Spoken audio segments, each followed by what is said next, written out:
Neat పరీక్ష ప్రశ్నపత్రం leakage కి బాధ్యత వహిస్తూ ప్రధాని మోదీ రాజీనామా చేయాలని సిపిఐ రాష్ట్ర కార్యదర్శి ఈశ్వరయ్య డిమాండ్ చేశారు.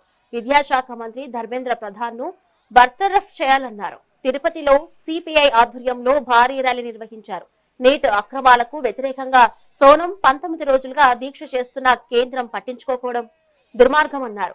బీజేపీ అధికారంలోకి వచ్చాక 89 రకాల పరీక్షల పేపర్లు లీక్ అయ్యాయని ఆరోపించారు.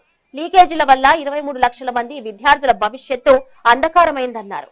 చలో పార్లమెంట్ కార్యక్రమాన్ని విజయవంతం చేయాలని పిలుపునిచ్చారు.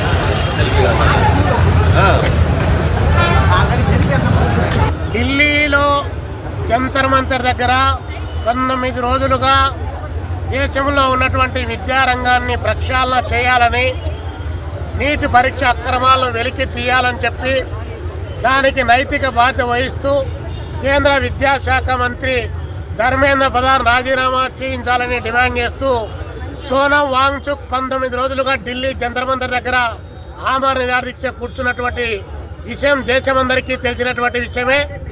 19 రోజుల తర్వాత కేంద్ర ప్రభుత్వం కనీసం దేశవ్యాప్తంగా విద్యార్థులు, మేధావులు, అనేక రంగాలకు చెందినటువంటి ప్రముఖులంతా కూడా పెద్ద ఎత్తున ఆందోళన చేస్తూ ఉంటే ఈ దేశంలో పరిపాలన చేస్తున్నటువంటి నరేంద్ర మోడీ గారు కనీసం ఒక్క మాట కూడా మాట్లాడకపోవడం ఈ దేశ ప్రజల యొక్క దౌర్భాగ్యంగా భావించాల్సినటువంటి పరిస్థితి ఉంది.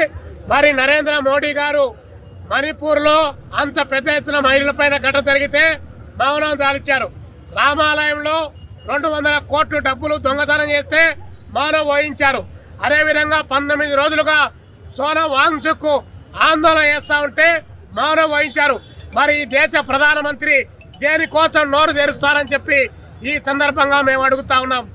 ఒక రామన్ మెగసేసే అవార్డు గ్రహీత, పర్యావరణవేత్త, సియాచిన్ లాంటి ప్రాంతంలో, లడక్ లాంటి ప్రాంతంలో 0 సెల్సియస్ డిగ్రీస్లో సైనికులు దేశానికి కాపలాగలిస్తే అలాంటి వాళ్ళ యొక్క రక్తం గడ్డగట్టకుండా దేశ రక్షణ కోసం ఎలా పనిచేయాలని చెప్పి పర్యావరణ పరంగా ఆయన కనుగొనినటువంటి ఒక సైంటిస్టు మంచు పర్వతాలను కరిగించి అక్కడ ఉన్నటువంటి ప్రజలకు తాగడానికి మంచినీళ్ళు ఇచ్చినటువంటి ఒక గొప్ప సైంటిస్టు ఈ దేశ విద్యార్థుల కోసం, ఈ దేశ విద్యా వ్యవస్థ భవిష్యత్తు కోసం ఆందోళన చేస్తే ఈ ప్రభుత్వం కనీసం చర్చలు జరగకపోవడం దుర్మార్గం కాదా అని చెప్పి ఈ సందర్భంగా అడుగుతాను.